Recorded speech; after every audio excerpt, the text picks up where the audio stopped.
You're living a life that you're complaining about with you and your problems and your complaints and your health matters and your family matters. There are millions on earth who are willing today to take your life completely. They wouldn't mind at all living your life. And you're complaining? Come on, you don't really have problems. You haven't tasted real disaster. May Allah protect us. That's the blessing of Allah. Keep thanking Him. Keep thanking Him, because when you thank Him, you get more.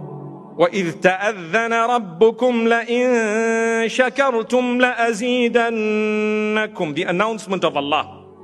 He says, if you are thankful, I will grant you increase in the goodness. And if you are ungrateful, even what you have, perhaps punishment may overtake you. May Allah not do that to us.